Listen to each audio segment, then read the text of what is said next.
Hello students, आज से हम लोग रियल नंबर से स्टार्ट करेंगे और इसमें सबसे पहले मैं आप लोगों को कंसेप्ट समझाऊंगी। जो भी चैप्टर से रिलेटेड कंसेप्ट्स होंगे वो आप पहले समझ लेंगे, जिससे कि आपको ये पता चल जाए कि आगे चैप्टर में हम कैसे कैसे क्या क्या पढ़ने वाले हैं। थोड़ा सा एक आउटलाइन मिल जाता है। तो सबसे पहले जब हम नंबरों की बात करते हैं तो नंबर्स में जब हमने स्टार्ट किया था, जब आपको याद होगा जब आपने 6th क्लास से पढ़ना स्टार्ट करा था नंबर्स के बारे में, तो सबसे पहले हम लोगों ने वहाँ पे नेचुरल नंबर पढ़ा था। जब 6th क्लास में होल नंबर और इंटीजर्स पढ़े थे, तो स्टार्टिंग हमारी नेचुरल नंबर से होती है। तो ये कहता है कि नेचुरल नंबर्स वो नंबर्स होते हैं, काउंटिंग नंबर्स, जो आपके 1 से स्टार्ट होते हैं, है ना। मतलब क्या हुआ कि हमें ये तो पता है कि नंबर की स्टार्टिंग 1 से है, बट आगे का तो हमें पता नहीं है। तो इसलिए हम इसकी डेफिनेशन में ये लिखते हैं कि all counting numbers which starts from 1 are called natural numbers. अब नेचुरल नंबर्स का जो सेट है उसे हम एन से डिनोट करते हैं, और इसको फिर हम ब्रैकेट में बंद करके लिख देते हैं 1 2 3 और आगे डैश लगा देते हैं, क्योंकि आगे तो इन्फिनिटी तक जा रहा है नंबर, हमें ये पता नहीं कि लास्ट नंबर क्या होगा। अगर आप बोलोगे कि हमें तो ये पता है कि जो लास्ट नंबर है नेचुरल नंबर का हाईएस्ट वाला वो 1 लाख है। अब कोई बोलेगा क्यों 1 लाख 1 क्यों नहीं हो सकता। ऐसे ही भाई 1 बिलियन है, तो कोई बोलेगा भी 1 बिलियन 1 क्यों नहीं हो सकता। तो इस तरीके से हम ये नहीं पता कर सकते कि हमारा लार्जेस्ट नेचुरल नंबर क्या है। स्मॉलेस्ट का हम पता कर सकते हैं कि वो क्या है, हमारा 1 है। ठीक है भाई। अब नेक्स्ट हमारा इसके बाद है होल नंबर्स। अब होल नंबर्स में क्या है, होल नंबर्स कुछ नहीं है, नेचुरल नंबर्स तो 1 से स्टार्ट है, बस बाकी इसमें क्या हो जाता है, बस एक ज़ीरो और ऐड हो जाता है। तो इसीलिए इसकी डेफिनेशन दो तरीके से लिख सकते हो आप। एक तो जैसे पहले लिखी थी कि all counting numbers which starts from 1 are natural numbers, तो ऐसे यहाँ क्या लिख दोगे कि all counting numbers which starts from zero, जो ज़ीरो से स्टार्ट हो रहा है वो हमारा क्या है, होल नंबर है। और जो दूसरी मैंने लिखी हुई है, मैंने लिख रखा है कि collection of zero and natural number, तो वही वाली बात है कि नेचुरल नंबर में हमने ज़ीरो और जोड़ दिया, तो वो हमारा बन गया होल नंबर। तो इसको हम डिनोट करते हैं डब्ल्यू से। अब इसमें भी वही चीज़ है कि हाँ, तो 1 से स्टार्ट हो रहा था तो 1 2 3 लिखा, यहाँ 0 से स्टार्ट हो रहा था 0 1 2 3 डैश डैश डैश करके लिख देंगे। इसके बाद हम आते हैं इंटीजर्स पे। अब इंटीजर्स क्या है भाई, इंटीजर्स होता है हमारा कि हमने क्या कहा कि अगर हमने नेचुरल नंबर्स लिए, उनके नेगेटिव ले लिए और साथ में ज़ीरो ले लिया। मतलब क्या है कि अगर 1 है तो -1 भी होगा, 2 है तो -2 भी होगा, 3 है तो -3 भी होगा, इस तरीके से है। और एक ज़ीरो और आ गया, तो इसमें हमने क्या लिखा, देखो definition, collection of whole numbers and negatives of natural numbers. तो हमने क्या कहा, होल नंबर्स का तो कलेक्शन ले रहे हैं और क्या ले रहे हैं, नेचुरल नंबर के नेगेटिव ले रहे हैं, है ना। तो ये सब मिला के क्या बन गया, हमारा इंटीजर्स बन गया। इसको डिनोट करते हैं जेड से। अब आपके माइंड में एक क्वेश्चन आया होगा कि जैसे हमने नेचुरल नंबर को तो एन से डिनोट करा, होल नंबर्स को डब्ल्यू से करा, तो ऐसे तो इंटीजर्स को आई से करना चाहिए था, जेड से क्यों कर दिया। तो हमने आई से इसलिए किया है क्योंकि आगे हम इर्रेशनल नंबर पढ़ने वाले हैं। अब इर्रेशनल नंबर हम आई से डिनोट करते हैं। अब आप अगर इंटीजर्स को भी ऐसे डिनोट करोगे और इर्रेशनल नंबर को भी, तो आपका बहुत कन्फ्यूज़न क्रिएट हो जाएगा वहाँ पर। तो कन्फ्यूज़न ना हो इसलिए हम इसको जेड से डिनोट करते हैं। तो एक चीज़ और नोटिस करी होगी आपने कि जैसे भाई हमें नेचुरल नंबर का तो पता है कि 1 से स्टार्ट हो रहा है, होल नंबर से आपका 0 से स्टार्ट हो रहा है, लेकिन इंटीजर्स कहाँ से स्टार्ट हो रहे हैं, कोई बता पाएगा। आप बता ही नहीं सकते, क्योंकि जब इधर राइट साइड में बढ़ रहा है नंबर, हमें यहाँ तो पता नहीं है, लेकिन हमने क्या कहा कि नेचुरल नंबर के भी नेगेटिव। अब नेचुरल नंबर भी इनफाइनाइट है, तो उनके नेगेटिव भी इनफाइनाइट होंगे, है ना। तो इसलिए इंटीजर्स का तो ना तो हमें लार्जेस्ट नंबर पता ना स्मॉलेस्ट पता। ठीक है ना, ये अच्छा क्वेश्चन है, आप ध्यान रखना। थोड़ा कंसेप्चुअल की तरफ सीबीएसई आजकल ज़्यादा जा रहा है, तो ध्यान रखना, कुछ अलग अलग टाइप के क्वेश्चंस इस बेसिस पे जो बन जाते हैं। अब आगे देखिए, आगे हमारा है रेशनल नंबर्स। अब रेशनल नंबर 7th क्लास से पढ़ते आ रहे हैं, वहाँ यही डेफिनेशन है, क्या है भाई, कि वो नंबर्स जो हम पी अपॉन क्यू की फॉर्म में लिख सकते हैं, जहाँ पी और क्यू हमारा इंटीजर्स है और क्यू कभी भी ज़ीरो नहीं होगा। क्योंकि आपको पता होगा या नहीं, मैं बता देती हूँ, हमने बहुत सारे मतलब जो साइंटिस्ट लोग हैं, मैथमेटिशियंस हैं आपके, उन लोगों ने बहुत चीज़ें रिसर्च करी हैं। अब उसमें जैसे 0/1 तो हमें पता है ज़ीरो होता है, ये तो रिसर्च हो गया, बट 1/0, 1 2/0 इस टाइप से, मतलब जिस नंबर के नीचे ज़ीरो आ गया उसकी वैल्यू किसी को नहीं पता, ना आज तक निकाली गई। तो उस टाइप के जो होते हैं उन सबका आंसर इनफाइनाइट आता है।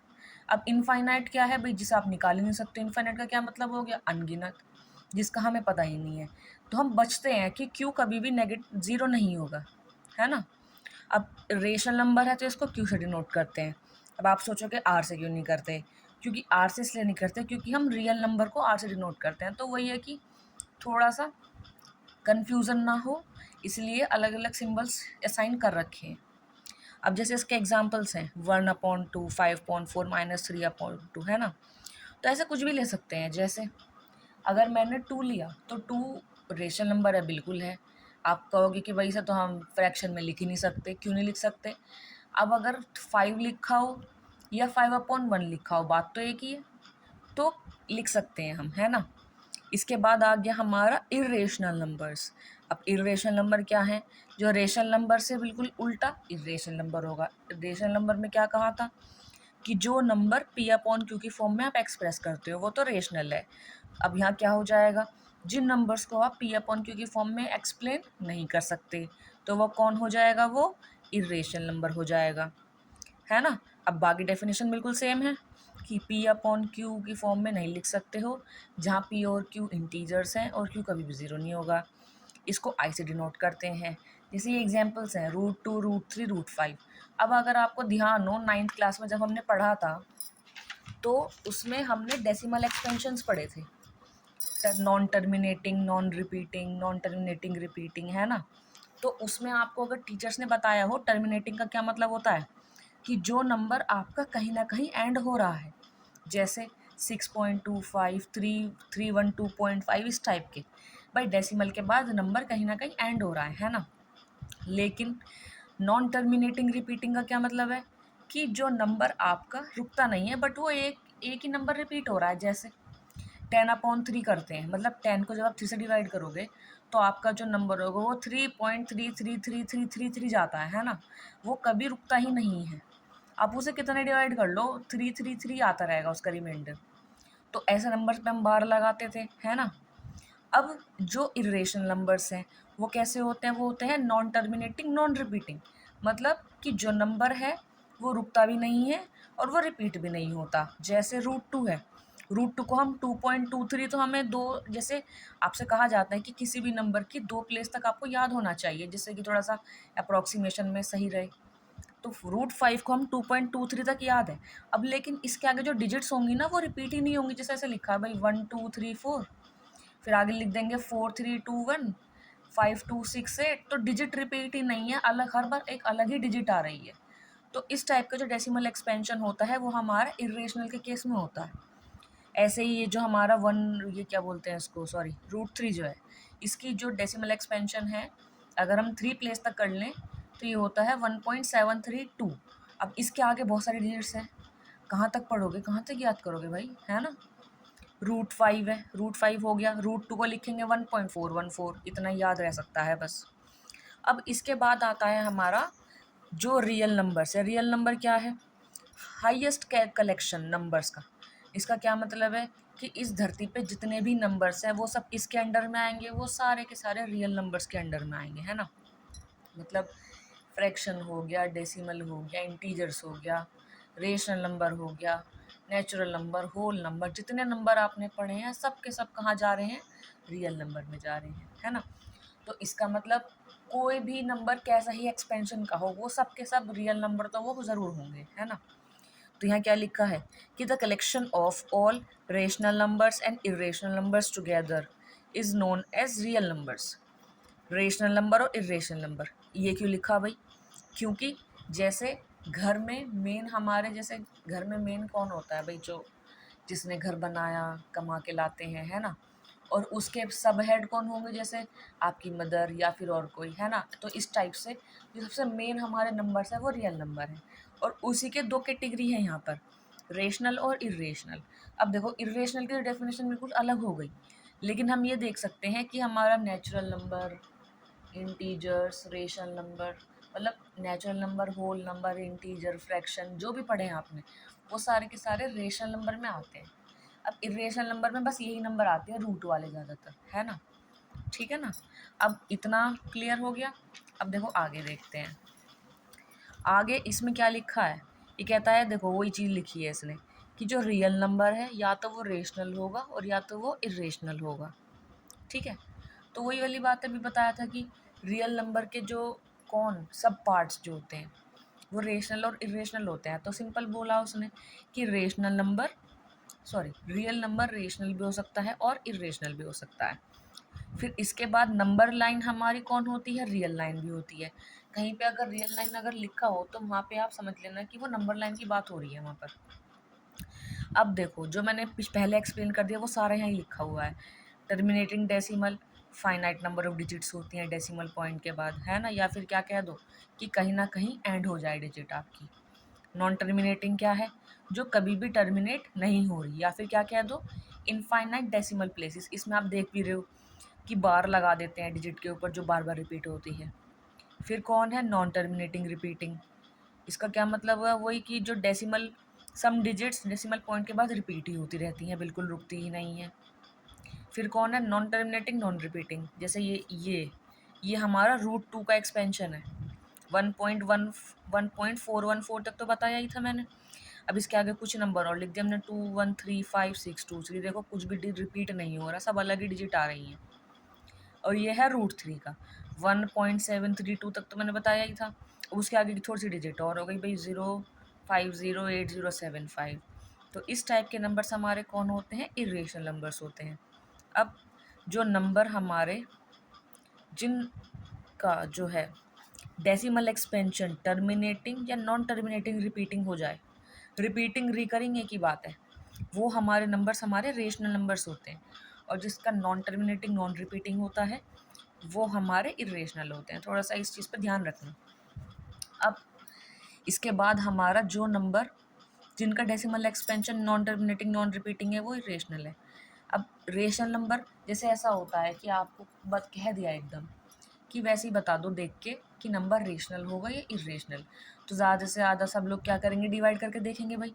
अगर decimal expansion non terminating repeating आया या फिर टर्मिनेटिंग आ गया तो वो तो मान लेंगे, लेकिन उससे भी मेन क्या है कि आप बस ये देख लो कि जो आपका क्यू है, ये क्यू के जो प्राइम फैक्टर करके देख लो, प्राइम फैक्टर में सिर्फ 2 और 5 दोनों आने चाहिए। अगर 2 और 5 के फैक्टर नहीं आ रहे तो वो नंबर टर्मिनेटिंग नहीं होगा, ठीक है। और अगर उससे अलग जैसे 2 के साथ 3 आ गया, 3 के साथ 5 आ गया तो टर्मिनेटिंग नहीं होने का, दोनों का होना जरूरी है ना। अब ये रियल नंबर का एक वो हो गया समरी सी कि रेशनल नंबर हमारे रियल नंबर रेशनल इरेशनल में बांट रहे हैं और रेशनल नंबर हमारे टर्मिनेटिंग और नॉन टर्मिनेटिंग में बट रहे हैं। टर्मिनेटिंग जो रिपीट नहीं होती डिजिट्स और नॉन टर्मिनेटिंग रिपीटिंग जो रिपीट हो जाती हैं। नॉन टर्मिनेटिंग नॉन रिपीटिंग कौन है, जो हमारी इरेशनल नंबर्स है, पाई भी हमारा इरेशनल होता है। इसके बाद हमारा ये फंडामेंटल थ्योरम ऑफ अरिथमेटिक, ये इंपॉर्टेंट है। यहाँ से ये कहता है कि हर एक कंपोजिट नंबर, अगर आप जैसे कंपोजिट नंबर कौन सा है जिसके 2 से ज़्यादा फैक्टर हो सकते हैं, जैसे कि 4 6 9 15 इस टाइप के, तो ये कह रहा है कि हर एक कंपोजिट नंबर हमारा एक्सप्रेस या फिर फैक्टराइज कुछ भी कह सकते हैं, वो हमारे प्रोडक्ट ऑफ प्राइम नंबर्स में टूटता है। और हर एक फैक्टराइजेशन यूनिक होती है, चाहे उसका ऑर्डर कैसा भी हो। ऑर्डर का क्या मतलब है, जैसे हमने 24 को तोड़ा, 2 × 2 × 2 × 3 में टूटा।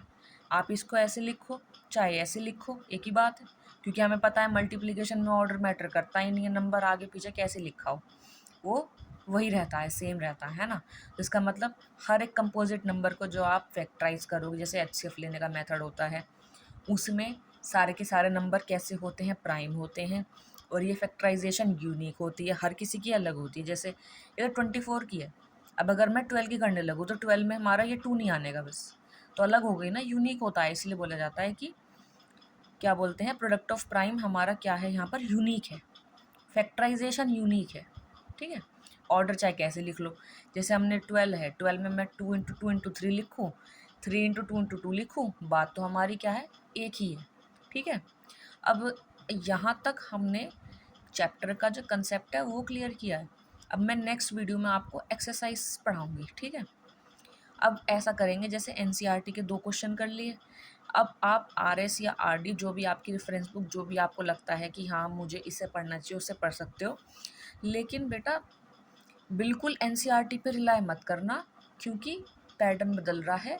सीबीएसई ने इस बार जो आपका 25 के जो स्टैंडर्ड बेसिक के जो पेपर थे थोड़े से लेवल अप रखा है थोड़ा सा, तो इस बार देखो क्या करती है ये।